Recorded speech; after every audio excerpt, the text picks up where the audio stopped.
Bago po topic natin, senyales ng stroke sa babae. Actually, may difference yan. Iba ang senyales ng stroke sa babae, iba senyales ng stroke sa lalaki. So, tingnan natin na. So, both babae, lalaki, di-discuss natin, pero mainly sa babae. Hindi alam to ng karamihan, pero ang stroke, killer ang stroke, mas matindi pa yan. Mas maraming namamatay sa stroke sa mga kababaihan kumpara sa breast cancer. Actually, 3 times more. Maraming namamatay sa breast cancer, pero stroke mas marami pa.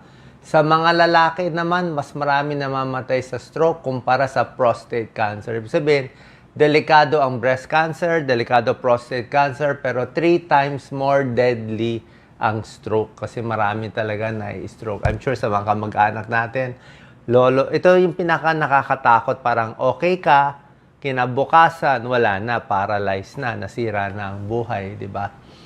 20% ng kababaihan magkakaroon ng stroke sa buhay nila. Ganong kataas ng tsansa.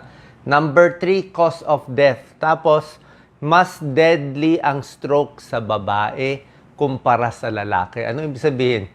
Siguro, pag yung babae na stroke, baka mas may edad na, mas mahaba kasi buhay ng babae, kaya mas deadly siya. Kumpara, yan, oh. Number 3, cause of death in women, 20% na kababaihan pwede ma-stroke. At ang sintomas iba. Alam naman natin yung normal symptoms ng stroke, di ba? Yung mga nangiwi, tapos hindi nabuhat yung kamay, di ba? Yan ang mga common. Pero ito, sa babae, marami sa kanila. Actually, 13 times more nakakahanap ng kakaiba. Anong kakaiba? Nangihina, nagfa-fatigue lang, pagod na pagod lang. Ayan, no? O, hirap gumising. At ito yung common, nagbabago yung pag-iisip. Parang may mental cognitive decline. Kala mo Alzheimer's, kala mo nauulyanin, confused lang siya. Hindi lang siya nagagalaw niya lahat ng katawan niya, pati mukha niya, pero confused siya. Nalilito, hindi makaisip maigi. Baka stroke na pala yun. So, pag may pasyente, ganito ang complaint, nahihilo, naiiba, ang pakiramdam, nasusuka, sumasakit ang tiyan, possible lahat yan stroke symptoms. Common lang yan sa babae. Yan, warning signs of stroke.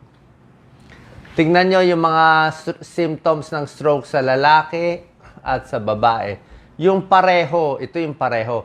Pareho, lalaki, babae, pa na-stroke, pwede mangiwi, pwede humina ang kamay, pwede humina ang paa, pwede mabulol, pwede mabulag or hindi makita isang parte, pwede hindi makalakad, pwede masakit ang ulo. Pareho meron yan lalaki at babae. Pero, pag sa babae, may dagdag sintomas. May dagdag eh. So, sa women, pwedeng super pagod lang. Pwedeng disoriented, hindi niya alam na saan siya. Confused. Mabilis makalimot. Pwedeng napapagod lang. Pwedeng nasusuka lang. So, pag ganito sintomas, feeling mo kakaiba na to, pa-check up tayo. Kahit sa mga doctors, isipin natin baka stroke. Kailangan pa CT scan. Ayan, no? Symptoms of stroke in women, no? Kakaiba lahat, to. Hallucination, nagbabago ugali, kala mo ulyanin, hirap huminga, sinisinok, convulsion, brain fog, mahina ang isip. Kasi depende sa nagbara sa utak, eh. Utak natin, tingin ko nga parang computer, di ba? Pag computer, minsan may nasira, parang may virus ba? May mga program di mo ma-open. Pero may ibang program na open mo. Para itong computer ko, pag binuksan ko, ayaw agad pumasok, napupunta pa sa ibang lugar. So, ganun nangyari. Pag ang computer natin sa utak, nabarahan, pag maliit lang ang bara, mini stroke. Kung malaking stroke, talagang di magagalaw. Pero kung maliit ang stroke, pwedeng ganyan lang. Nalilito, memory problem, disoriented, nanghihina. Ano ang risk factors? Okay, tingnan natin. Sa mga babae, bakit mas mataas ang stroke? Ano yung mga dapat ingatan? Hindi naman to 100%. Yung mga buntis na high blood, yun, higher risk of stroke. Ito, yung umiinom ng birth control pills. Okay, sasabihin mo, Dok, masama pala birth control pills, hindi nila ako iinom. Actually, pros and cons yan. Yung iba naman kasi, pag hindi ng birth control pills, padami ng padami anak nila, magiging 8, 9 anak, nahirapan din yung nanay, delikado din. Kaya, pag may high blood, medyo malapot na yung dugo, usually hindi na bibigyan ng birth control pills, tsaka sandaling period lang. Kasi tumataas konti ang risk. Hindi naman porke uminom ka birth control pills, mai-stroke na. Tumataas lang yung risk. Hormone replacement therapy sa mga menopause, 50 years old, kaya medyo maingat sila magbigay ng hormone replacement therapy after mag-menopause. Yung mga may migraine, may matinding migraine na mga babae, pwedeng tumaas ang risk of stroke. Sigarilyo, alak. Siyempre, sigarilyo, alak nakakataas ng risk. Tsaka may abnormal heartbeat, atrial fibrillation. Okay, so para bumaba, control blood pressure, blood sugar, quit smoking, yan ang mga kailangan natin gawin. Ito ang risk factors ng stroke para sa ating lahat, lalaki o babae. Ito pareho, smoking. Ito mga birth control pills sa babae. High blood, matindi to. Alak. Yung mga ginagamit yung alak pampatulog, di ba? Sasabihin nyo, konting inom lang ito. Kaya marami na i-stroke sa kababayan natin. Pumunta kayo kahit anong barangay, marami na i-stroke, marami nakatungkod kasi manginginom, marami lalaki. Heart disease, high cholesterol, stress.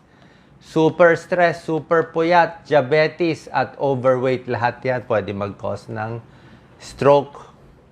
High blood, higher risk of stroke, dapat ibaba ang blood pressure 120/80. Pag tumaas yan ng mga 180, 190, delikado.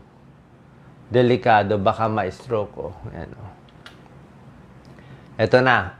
Ito yung utak natin. Magbabara siya. So, dalawang klaseng stroke. May stroke na nagbabara. Ito yung barado. Doc Lisa, malapit mo ba konti? Kaya ba? Dandan lang. So, ito, nagbara yung ugat. May nagbara. Thrombotic stroke. Ito, barado din. May embolus galing sa puso, nagbara din. So, pag barado, ganito ang tawag. Thrombotic or embolic stroke. Pwede rin pumutok yung ugat. Pumutok, dumugo. Iba to, hemorrhage. Ano mas delikado? Parehong delikado, pero depende sa laki. Gaano kalaki ang nabara dito? Gaano kadami ang dumugo? Depende. So, dalawang klase. May nagbara, may dumugo. 85%, ito CT scan to. 85% nagbara. Mas common to. Yan. Pag nangitim ang CT scan na to, barado yan. Malaki, ang laki na na-stroke, Sigurado paralyzed to. Hindi niya nagagalaw yung kamay at paa niya, isang parte. Ito, dugo to. Puti. Dugo. Ang daming dugo rin ito. Delikado to. Very lampas 20 cc yan, So, parehong hindi maganda. Pero ito, very serious to. Pwedeng may mangyari sa pasyente, pwedeng hindi makahinga, pwedeng mamatay kasi yung dugo, kita nyo, pinipisa na niya yung utak, Pwedeng hindi huminga yung pasyente, Bara, dugo. So, yan ang dalawang klaseng stroke. Nagbabara, ischemic stroke, nagdudugo, hemorrhagic stroke. Meron ding aneurysm, pumutok. Ito, namamana to. Yung cerebral aneurysm. Ano yung common symptoms ng stroke? Yung sinabi ko sa inyo, yung mga kakaiba, di ba? Yung mga nagsusuka, nanghihina, nagbabago memory. Ito yung mga usual. Yan, mga face. Yan, nangiwi. Yan, yung arm, hindi mataas. Yung salita, speech. Yan, yan ang mga... risk factors? Paano tayo iiwas sa stroke? Control ang blood pressure, number 1. Basta okay ang BP mo, hindi ka dapat ma-stroke. Okay? Dapat control ang blood sugar. Pag hindi makontrol, uminom ng gamot sa high blood, uminom ng gamot sa diabetes, dapat normal ang blood pressure, normal ang blood sugar para hindi ma-stroke. Sigarilyo, tigil talaga. Yung puso, dapat regular antibok. Cholesterol, dapat normal. Alak, dapat pigilan. Heavy drinking. Yan. So, para makaiwas, exercise, eat healthy, control cholesterol, manage diabetes, manage high blood, tigil sigarilyo. Yan. Ngayon, pag na-stroke na, tuturo ko lang sa inyo, ito yung pinakamahirap, yung therapy afterwards. Medyo mahina tayo sa therapy, sayang eh. O maraming buhay sana mapapahaba kung maganda ang therapy. I'm sure, 'di ba? Mahal ang therapy, matagal, nadidepress. So, dapat merong mga galaw-galaw, lakad-lakad, strength training. At ito kalaban natin sa stroke, tumitigas yung mga muscle. Spastic siya. Masakit, tumitigas. Nadidepress ang pasyente, nakahiga na lang. Humihina yung pag-iisip.